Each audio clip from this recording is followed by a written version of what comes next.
Hello, എല്ലാവർക്കും സുഖമല്ലേ? Welcome to Sajana's kitchen. ഇന്നത്തെ നമ്മുടെ റെസിപ്പി കടല വെച്ചിട്ടുണ്ടാക്കാൻ പറ്റിയ കിഡിലൻ കട്ട്ലറ്റാണ്. നല്ല ടേസ്റ്റാണ് കേട്ടോ ഇത് കഴിക്കാൻ. നമ്മളിത് കടല വെച്ചിട്ടാണ് ഉണ്ടാക്കിയതെന്ന് പറയ പോലുമില്ല, അത്രയും ടേസ്റ്റാണ്. അപ്പോൾ ചാനൽ ആദ്യമായിട്ടാണ് കാണുന്നതെങ്കിൽ പ്ലീസ് ഒന്ന് സബ്സ്ക്രൈബ് ചെയ്ത് സപ്പോർട്ട് ചെയ്യണേ. ഇതിനു വേണ്ടി 1 കപ്പ് കടല ഞാൻ എടുത്തിട്ടുണ്ട്. ഇത് ഓൾറെഡി ഉപ്പിട്ട് വേവിച്ച് വെച്ചുള്ള കടലാണ് കേട്ടോ. ഇതൊരു മിക്സിയുടെ ജാറിലിട്ട് നമുക്കിതൊന്ന് പൊടിച്ചെടുക്കാം. ഇനി ഇതിൻ്റെ മസാല റെഡിയാക്കാം. ഇതിനു വേണ്ടി ഒരു പാൻ എടുക്കാം. അതിലോട്ട് കുറച്ച് ഓയിൽ ഒഴിച്ചു കൊടുക്കാം. ആദ്യം തന്നെ നമുക്ക് കുറച്ച് വെളുത്തുള്ളി, 2 പച്ചമുളക് അരിഞ്ഞതും ഇഞ്ചി, വെളുത്തുള്ളി, കറിവേപ്പില അരിഞ്ഞതും കൂടി ചേർത്ത് കൊടുക്കാം. എന്നിട്ട് ഒന്ന് നന്നായിട്ടൊന്ന് വഴറ്റി കൊടുക്കാം. ഒന്ന് നന്നായിട്ട് വഴറ്റിയതിന് ശേഷം ഇതിലോട്ടേക്ക് ഒരു സവാള ചെറുതായിട്ട് അരിഞ്ഞത് കൂടി ചേർത്ത് കൊടുക്കാം. ഞാനിപ്പോൾ ഒരു സവാള മാത്രമേ എടുത്തിട്ടുള്ളൂ കേട്ടോ. വലുതാണെങ്കിൽ പകുതി മതിയാകും. ഞാനിപ്പോൾ ഒരു മീഡിയം സൈസുള്ള സവാളയാണ് എടുത്തിട്ടുള്ളത്. നന്നായിട്ടൊന്ന് വഴറ്റി കൊടുക്കാം. ഇതിലേക്ക് ആവശ്യത്തിനുള്ള കുറച്ച് ഉപ്പ് കൂടി ചേർത്തിട്ട് നന്നായിട്ടൊന്ന് വഴറ്റി കൊടുക്കുക. നമ്മുടെ സവാളൻ്റെ ഒന്ന് കളർ ചേഞ്ചായി വേണം, അതുവരെ ഒന്ന് വഴറ്റി കൊടുക്കുക. സവാള ഏകദേശം ഒരു കളർ ചേഞ്ച് ആയിട്ട് വരുമ്പോൾ ഇതിലോട്ടേക്ക് നമുക്ക് പൊടികളൊക്കെ ചേർത്ത് കൊടുക്കാം. ലോ ഫ്ലെയിമിലാക്കിയിട്ട് 1/2 ടീസ്പൂണോളം ഗരം മസാലപ്പൊടി ചേർത്ത് കൊടുക്കാം. 1/4 ടീസ്പൂൺ മഞ്ഞൾപ്പൊടി, 1 ടീസ്പൂണോളം മുളക് പൊടി കൂടി ചേർത്ത് കൊടുക്കാം.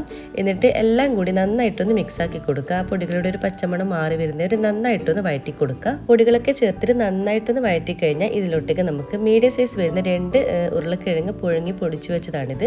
ഉപ്പിട്ട് വേവിച്ച് വെച്ചിട്ടുള്ള ഉരുളക്കിഴങ്ങാണ് കേട്ടോ ഇത്. അത് നന്നായിട്ട് ഇതിലോട്ടേക്ക് ചേർത്ത് കൊടുക്കുക. കൂടെ തന്നെ നമ്മൾ ആദ്യം പൊടിച്ചു വെച്ചിട്ടുള്ള നമ്മുടെ കടലയും കൂടി ഇതിലോട്ടേക്ക് ചേർത്ത് കൊടുക്കാം. ഇതും കൂടി ചേർത്തതിന് ശേഷം നന്നായിട്ടൊന്ന് മിക്സാക്കി കൊടുക്കുക. നമ്മൾ ഉരുളക്കിഴങ്ങും കടലയും നമ്മൾ മസാലയും എല്ലാം കൂടി നല്ലവണ്ണം തന്നെ മിക്സായിട്ട് വരണം. അതുവരെ നന്നായിട്ട് തന്നെ യോജിപ്പിച്ചെടുക്കുക. കട്ടകളൊക്കെ ഉണ്ടെങ്കിൽ ഒന്ന് ഉടച്ചെടുക്കുക കേട്ടോ. ഇതിന് ശേഷം നമുക്ക് ഫൈനലായിട്ട് ഒരു ഇത്തിരി മല്ലിയില കൂടി ചേർത്ത് കൊടുക്കാം. അതും കൂടി ചേർത്ത് കഴിഞ്ഞാൽ വീണ്ടും ഒന്ന് നന്നായിട്ടൊന്ന് മിക്സാക്കി കൊടുക്കുക. നമ്മുടെ മസാലയിലേക്ക്, നമ്മളെ മല്ലിയിലേക്ക് നന്നായിട്ടൊന്ന് മിക്സായിട്ട് വരണം. അപ്പോൾ ഇത്രയേ ഉള്ളൂ. നമ്മുടെ മസാല ഫില്ലിങ് ഇവിടെ റെഡി ആയിട്ടുണ്ട്. നമുക്കിനി സ്റ്റൗ ഓഫ് ചെയ്തിട്ട് നമുക്കിത് തണുക്കാൻ വേണ്ടി മാറ്റി വെക്കാം. അപ്പോൾ നമ്മുടെ മസാല ഇവിടെ നന്നായിട്ട് തന്നെ തണുത്തിട്ടുണ്ട്. പിന്നെ നമുക്ക് വേണ്ടത് കുറച്ച് ബ്രെഡ് ക്രംസ് വേണം. അത് ഞാനിവിടെ എടുത്ത് വെച്ചിട്ടുണ്ട്. പിന്നെ നമുക്ക് വേണ്ടത്, ഞാനിപ്പോൾ ഒരു ബൗളിലോട്ടേക്ക് 2 ടേബിൾ സ്പൂണോളം മൈദ എടുത്തിട്ടുണ്ട്. ഇതിലോട്ടേക്ക് കുറച്ച് വെള്ളം ഒഴിച്ചിട്ട് നമുക്കൊരു ലൂസ് ബാറ്റർ ആക്കിയിട്ട് എടുക്കാം. കട്ടകളൊന്നും ഇല്ലാതെ ലൂസ് ആക്കിയിട്ടുള്ള ഒരു ബാറ്റർ ആക്കിയിട്ട് എടുക്കാം. ഇനി നമുക്ക് കട്ട്ലറ്റ് ഉണ്ടാക്കി തുടങ്ങാം. ഞാനിവിടെ ഇതുപോലത്തെ ഒരു കുക്കി കട്ടറിലാണ് കേട്ടോ ഈ ഒരു കട്ട്ലറ്റ് ഷേപ്പ് ചെയ്തെടുക്കുന്നത്. ഇതിപ്പോൾ ഇങ്ങനത്തെ പല മോഡൽ അവൈലബിൾ ആണ് കേട്ടോ ഷോപ്പിൽ. അപ്പോൾ നിങ്ങളിത് കയ്യിൽ ഇല്ലെങ്കിൽ നമുക്ക് കൈ വെച്ചിട്ട് നമ്മൾ സാധാരണ കട്ട്ലറ്റൊക്കെ ഉണ്ടാക്കുന്ന രീതിയിലും ചെയ്തെടുക്കാവുന്നേ ഉള്ളൂ. അപ്പോൾ ഞാനിപ്പോൾ ഇത് വെച്ചിട്ടാണ് തയ്യാറാക്കുന്നത്. ആദ്യം തന്നെ നമ്മൾ തയ്യാറാക്കിയിട്ടുള്ള നമ്മുടെ ഫില്ലിങ്ങിൽ നിന്നും കുറച്ചെടുക്കുക. അതിനുശേഷം നമ്മുടെ ഈ ഒരു ഇതിലുള്ളിൽ, അതായത് ഈ ഒരു കുക്കി കട്ടറിൻ്റെ ഉള്ളിൽ വെച്ചിട്ട് നന്നായിട്ടൊന്ന് പ്രസ് ചെയ്ത് കൊടുക്കണം. ആ ഒരു ഷേപ്പ് കിട്ടാൻ വേണ്ടിയാണ്. അപ്പോൾ ഇതുപോലെ കൈ വെച്ചിട്ട് നന്നായിട്ടൊന്ന് പ്രസ് ചെയ്തെടുക്കുക.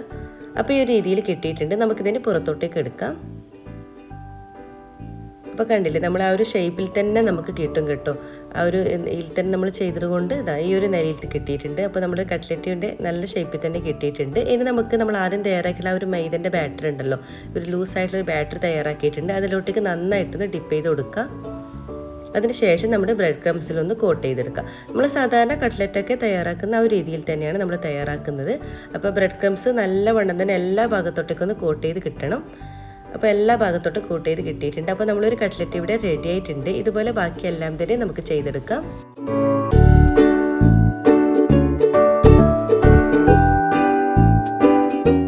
മുഴുവനും ഞാനിപ്പോൾ കട്ട്ലറ്റിൻ്റെ ഷേപ്പാക്കി എടുത്തിട്ടുണ്ട്. ഇനി നമുക്ക് ഫ്രൈ ചെയ്യാണ് വേണ്ടത്. ഇതിന് വേണ്ടി ഞാനിപ്പോൾ കുറച്ച് ഓയിൽ വെച്ചിട്ടുണ്ട്.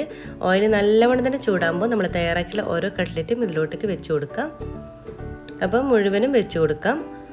എന്നിട്ട് നമ്മൾ സാധാരണ കട്ട്ലറ്റൊക്കെ ഫ്രൈ ചെയ്യുന്ന ആ രീതിയിൽ തന്നെ ഒരു ഭാഗം ആകുമ്പോൾ നമുക്ക് ഓരോന്നായിട്ട് തിരിച്ചിട്ട് കൊടുക്കാം.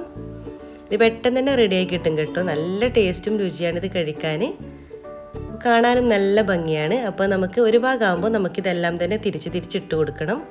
ലൈറ്റ് ഗോൾഡൻ കളർ ആവും. അപ്പോൾ ആ ഒരു ഗോൾഡൻ കളർ ആകുമ്പോൾ നമുക്കെല്ലാം തന്നെ തിരിച്ചിട്ട് കൊടുക്കാം.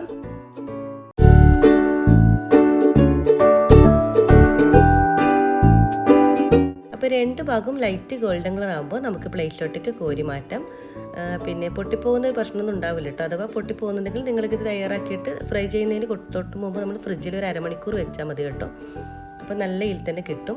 അപ്പോൾ നമ്മൾ മുഴുവനും ഞാനിപ്പോൾ ഒരു പ്ലേറ്റിലോട്ടേക്ക് മാറ്റിയിട്ടുണ്ട്. ഇതുപോലെ ബാക്കിയെല്ലാം ചെയ്തെടുക്കാം. അപ്പോൾ എല്ലാ കട്ട്ലറ്റും റെഡിയായി. നല്ല രുചിയാണ്. നമ്മളിത് കടല വെച്ചിട്ടാണ് ഉണ്ടാക്കിയെന്ന് പറയ പോലുമില്ല, അത്രയും ടേസ്റ്റാണ്. അപ്പോൾ എല്ലാവർക്കും ഇഷ്ടമായെന്ന് കരുതുന്നു. അപ്പോൾ ചാനൽ സബ്സ്ക്രൈബ് ചെയ്യാൻ മറക്കരുത്. അതുപോലെ തന്നെ ഇൻഷാ അല്ലാഹ് വെറൈറ്റി റെസിപ്പീസുമായിട്ട് വീണ്ടും കാണാം. അതുവരേക്കും എല്ലാവർക്കും ഒരിക്കൽ കൂടി താങ്ക് യു.